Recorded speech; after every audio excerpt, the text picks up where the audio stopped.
देखिए, मैं तो खुलेआम कहता हूँ, ओवैसी जैसे लोगों को भारत में रहने का अधिकार नहीं है। कानपुर महानगर में तीसरे चरण में मतदान होना है, जिसके लिए सभी प्रत्याशी अपनी तैयारी जोर शोर से कर रहे हैं। इसी में आज आर्यनगर भाजपा प्रत्याशी सुरेश अवस्थी के शिवाला स्थित प्रोग्राम में कई समाजवादी पार्टी के कार्यकर्ता भाजपा में सम्मिलित हुए, जिनका प्रत्याशी सुरेश अवस्थी ने माला पहनाकर भाजपा में स्वागत किया। इस कार्यक्रम में राज्य शिक्षा मंत्री अन्नपूर्णा देवी भी उपस्थित रहीं, जिन्होंने आर्यनगर की जनता से सुरेश अवस्थी को जिताने की बात कही। उन्होंने कहा, सुरेश अवस्थी आपके क्षेत्र के हैं और ये आपके विकास के लिए ज़्यादा से ज़्यादा कार्य करेंगे। आप इन पर विश्वास करके इन्हें विधायक बनाने का काम करें। इसके पश्चात प्रत्याशी सुरेश अवस्थी ने आर्यनगर की जनता को संबोधित करते हुए अपने लिए वोट मांगे। उन्होंने कहा, पूर्व विधायक ने केवल एक समूह पर ध्यान दिया था तथा उनका विकास किया, लेकिन भाजपा सबका साथ, सबका विकास तथा सबका विश्वास लेकर चलने वाली पार्टी है। इसलिए आप भारतीय जनता पार्टी को जिताने का कार्य करें तथा प्रदेश में योगी जी को मुख्यमंत्री बनाएं। देखें कार्यक्रम की रिपोर्ट। ओवैसी जी ने संभल में बोला है कि हिजाब जो है, हिजाब पे प्रतिबंध भाजपा लगा रही है और अखिलेश यादव जो मुस्लिम के लिए आगे खड़े रहते हैं, वो हिजाब के ऊपर कुछ नहीं बोल रहे हैं। क्या कहेंगे? देखिए, मैं तो खुलेआम कहता हूँ, ओवैसी जैसे लोगों को भारत में रहने का अधिकार नहीं है।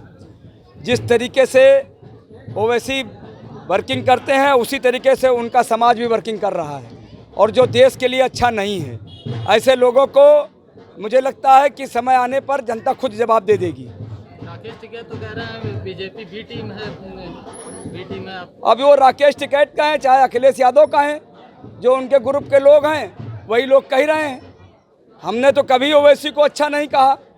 हम तो हमेशा कहते हैं, ये जिस तरीके की भाषा देते हैं उस तरीके से देश टूटने वाली भाषा होती है। आज किस क्षेत्र में और लगभग कितने लोग सपा से ज्वाइन भाजपा में? देखिए, आज इसी जगह पर शिवालय में कम से कम हमारे छोटे भाई के माध्यम से, बब्बन के माध्यम से, शुभम साहू के माध्यम से आज कम से कम 150 से ऊपर लोगों ने ज्वाइन किया है। अभी मैं मलिन बस्ती में गया था, मलिन बस्ती में भी तमाम वाल्मीकि समाज के लोगों ने भाजपा ज्वाइन किया है।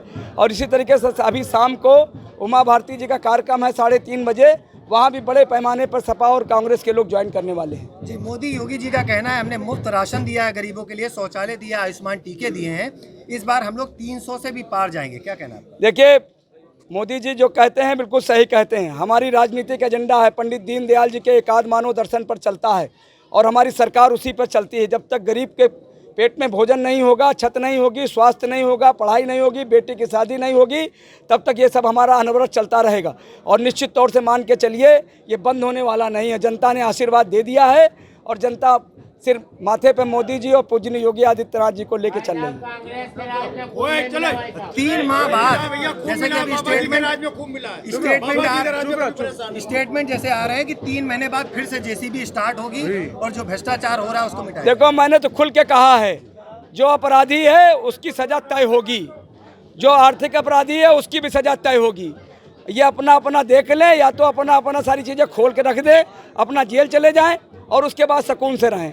कानून का राज होगा, जबरदस्ती किसी के साथ कुछ नहीं होगी, कानून का राज होगा। आर्यनगर की जनता को क्या संदेश?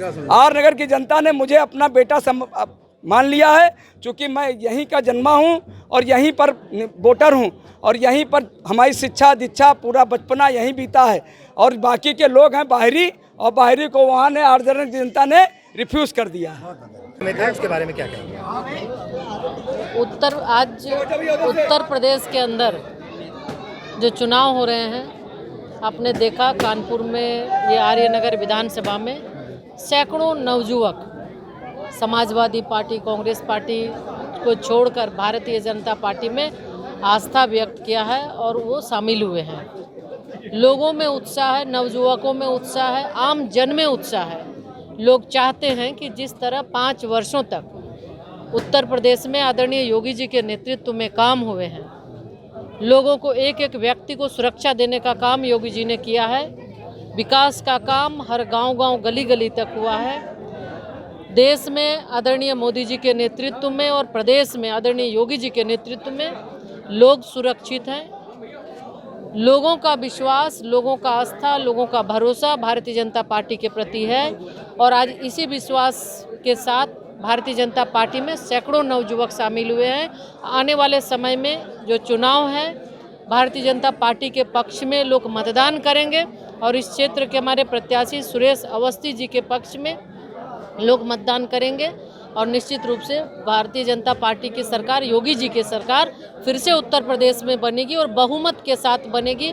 और हर कोई, जो हमारा मंत्र सबका साथ, सबका विकास, सबका विश्वास है, उस मंत्र के साथ हम काम कर रहे हैं। और आज ये आपको इस सभा में दिख रहे होंगे कि हर कोई भारतीय जनता पार्टी के साथ है और सब लोग मिलकर, युवा, महिला या अन्य सभी लोग मिलकर भारतीय जनता पार्टी को मतदान करने वाले हैं। अभी देखा हमने मोदी जी ने जैसे कभी बात कही है समाजवादी पार्टी के लिए कि पार्टी हर बार गठबंधन करती है, किसी तिनके का सहारा लेती है, वो तिनका डूब जाता है। इस बार उसने दूसरे तिनके लिए हैं और उस गठबंधन को क्या देखिए, बहुत विस्तृत रूप से आदरणीय प्रधानमंत्री जी ने बताया है और जो बातें हैं प्रधानमंत्री जी उन्हीं बातों को बताते हैं जो सही है कि वो किन्हीं का, जो अपने परिवार का नहीं हो सकता वो दूसरे का क्या होगा। घर को समाजवादी पार्टी के मुखिया वो तो अपने घर को नहीं बचा पाए और उनकी बहू आज भारतीय जनता पार्टी में है, तो वो दूसरे को गठबंधन के बाद वो कैसे रखेंगे। एक के बाद एक गठबंधन होता है, वो उनको फेंकते जाते हैं। और इस बार भी ये उत्तर प्रदेश की जनता समझती है, कभी बुआ बबुआ की जोड़ी, कभी दो लड़कों की जोड़ी, आज फिर जोड़ी, तो बिल्कुल ये लोग जानते हैं, इसलिए इसको नकारेंगे लोग और फिर से भारतीय जनता पार्टी के प्रति जो विश्वास है, जो आस्था है, वो लोग व्यक्त करेंगे।